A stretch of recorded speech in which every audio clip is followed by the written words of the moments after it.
Assalamualaikum warahmatullahi wabarakatuh. Alhamdulillah, assalatu wassalamu ala rasulillah. Kawanku sekalian, pada kesempatan kali ini kami akan mengisahkan tentang 4 wanita mulia yang membantu persalinan Sayyidah Aminah radhiyallahu anha di malam kelahiran Rasul yang mulia Muhammad sallallahu alaihi wasallam. Siapakah 4 wanita mulia tersebut? Mari kita simak bersama-sama.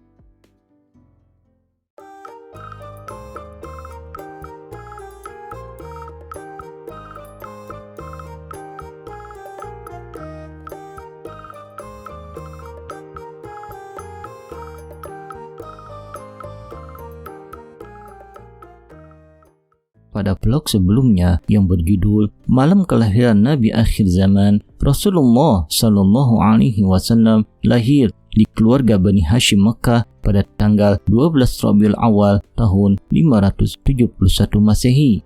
Dr. Ilham Shaheen dalam majalah Al-Azhar terbitan Februari 2019 mengungkap dari berbagai literatur bahwa ada 4 wanita mulia yang membantu persalinan Sayyidah Aminah ibunda Rasulullah sallallahu alaihi wasallam. Hal ini juga dijelaskan oleh Fadilat Syekh Ali Jumu'ah dalam salah satu pengajiannya. Wanita mulia yang pertama adalah Sayyidah Asy-Syafa radhiyallahu anha ibunda Abdurrahman bin Auf radhiyallahu an. Sayyidah Asy-Syafa binti Auf bin Abdul Harith radhiyallahu anha adalah bidan dalam persalinan bersejarah di Syaib Abi Thalib. Kedua tangan Sayyidah Asy-Syafa adalah tangan pertama di dunia yang mendapat kehormatan menyentuh tubuh bayi termulia di alam semesta. Peristiwa Sayyidah Asy-Syafa merawat tubuh bayi baginda sallallahu alaihi wasallam diabadikan dalam hadis yang dikutip oleh Al-Qutb Al-Habib Ali bin Muhammad Al-Habsyi dalam kitab Maulid Sintu Dorar. Dalam riwayat tersebut diceritakan juga tentang bagaimana pengalaman Sayyidah Asy-Syafa kala merawat bayi baginda yang mulia sallallahu alaihi wasallam. Beliau melihat cahaya menyorot ke timur dan barat menyambut kelahiran baginda yang mulia sallallahu alaihi wasallam, sehingga nampak oleh Sayyidah Asy-Syafa bangunan-bangunan orang Romawi. Beliau juga mendengar ucapan salam yang ditunjukkan kepada tubuh bayi baginda yang mulia, dan kala menyelimuti dan membaringkan tubuh bayi baginda yang mulia sallallahu alaihi wasallam, beliau mendengar ucapan dari sisi kanan, sebuah percakapan, "Kemana engkau akan bawa pergi?" "Ke barat," jawab yang lain. Lalu dari sisi kiri juga terdengar ucapan, "Kemana engkau bawa pergi?" "Ke timur," jawab yang lain. Pengalaman ini membuat tubuh Sayyidah Asy-Syafa menggigil ketakutan.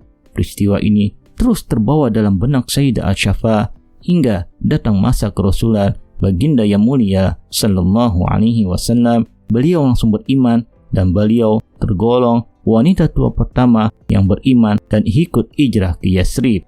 Wanita mulia yang kedua adalah Fatimah Ats-Tsaqifiyah. Sayyidah Fatimah bin Abdullah Ats-Tsaqifiyah dalam kitab Al-Mu'ajam Al-Kabir karya Imam At-Tabrani diceritakan bahwa sahabat Utsman bin Abi Al-As radhiyallahu an meriwayatkan dari ibundanya, "Ibuku bercerita dan berkata, saya hadir dan melihat Sayyidah Aminah saat melahirkan Nabi. Ketika tanda-tanda akan melahirkan dirasakan oleh Sayyidah Aminah, saya lihat bintang-bintang turun mendekat hingga saya bergumam bintang-bintang itu akan jatuh kepadaku.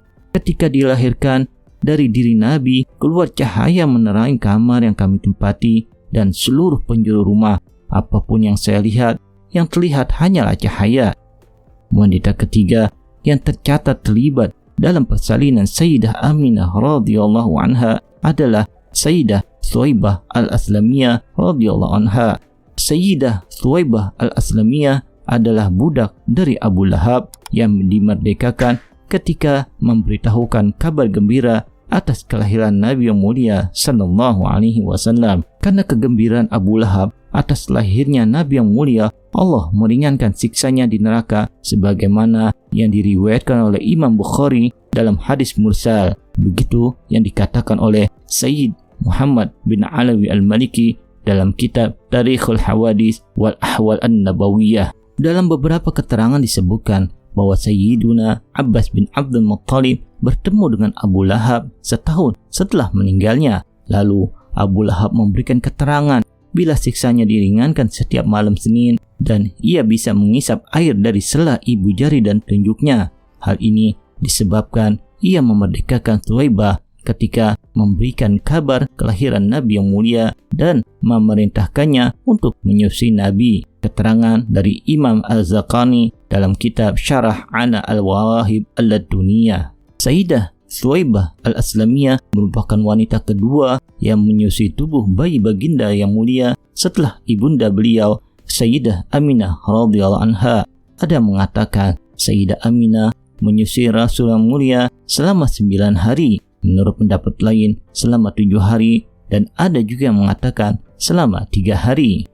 Kurang lebih 4 bulan sebelum kedatangan Sayyidah Halimah As-Sa'diyah radhiyallahu anha, Sayyidah Thuwaibah Al-Aslamiyah menyusui bayi baginda yang mulia sallallahu alaihi wasallam beserta bayi Sayyiduna Hamzah bin Abdul Muttalib dan Masruh putra beliau sendiri.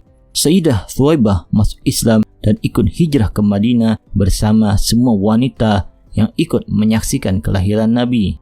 Sejak menyusui bayi Rasul yang mulia sallallahu alaihi wasallam, ia diberi kelancaran rezeki oleh Allah Subhanahu wa taala. Para ulama berbeda pendapat mengenai keislaman Sayyidah Thuwaibah Al-Aslamiyah.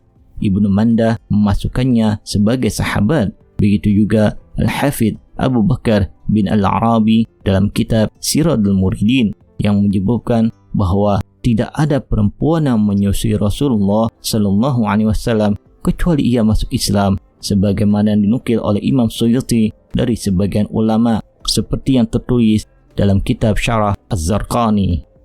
Wanita mulia yang keempat adalah Sayyidah Ummu Aiman. Sayyidah Ummu Aiman radhiyallahu anha merupakan budak perempuan dari Habasyah, warisan dari ayahanda Rasulullah Abdullah bin Abdul Muttalib. Kisah tentang Sayyidah Ummu Aiman sudah diceritakan pada vlog sebelumnya yang berjudul Malam Kelahiran Nabi Akhir Zaman.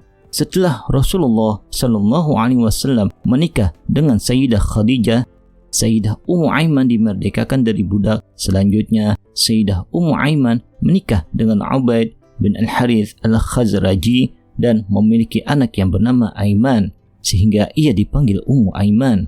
Aiman turut serta melakukan hijrah dan mengikuti jihad hingga akhirnya menemui syahidnya di perang Hunain. Tatkala Islam muncul di Jazirah Arab, Sayyidah Ummu Aiman ikut memeluknya dan masuk ke dalam golongan yang pertama kali masuk Islam. Akan tetapi suaminya menolak masuk Islam. Akhirnya keduanya bercerai karena perbedaan keyakinan.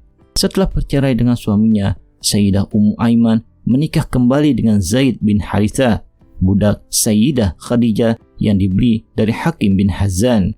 Dari pernikahan tersebut lahirlah seorang putra yang bernama Usamah bin Zaid. Beliau adalah panglima perang termuda. Di usia 18 tahun ditunjuk oleh Rasulullah untuk memimpin pasukan muslim berperang ke Syam. Ummu Aiman mengikuti 2 kali hijrah, yang pertama ke Habasyah dan yang kedua ke Yathrib.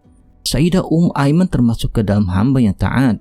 Walaupun usianya sudah tua, namun itu tidak menghalanginya untuk bisa ikut berjihad bersama Rasulullah pada perang Uhud dan perang Khaybar. Rasulullah senantiasa mengunjungi rumahnya. Beliau berkata, Ummu Aiman adalah ibuku setelah ibu kandungku. Demikian pula sahabat Abu Bakar dan Umar radhiyallahu anhuma biasa mengunjungi rumah Sayyidah Ummu Aiman.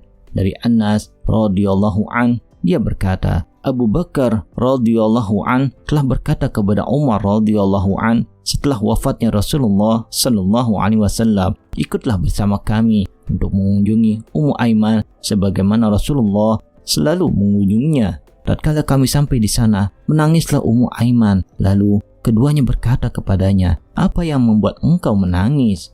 Apa yang ada di sisi Allah lebih baik bagi Rasulullah? Lalu Ummu Aiman berkata, tidaklah aku menangis kecuali aku adalah orang yang paling mengetahui apa yang ada di sisi Allah itu adalah yang lebih baik bagi Rasulullah. Akan tetapi aku menangis bahwasanya wahyu sudah tidak akan diturunkan lagi dari langit. Menangislah mereka berdua bersama Ummu Aiman. Hadis riwayat Muslim dalam kitab Fadailus Sahabah.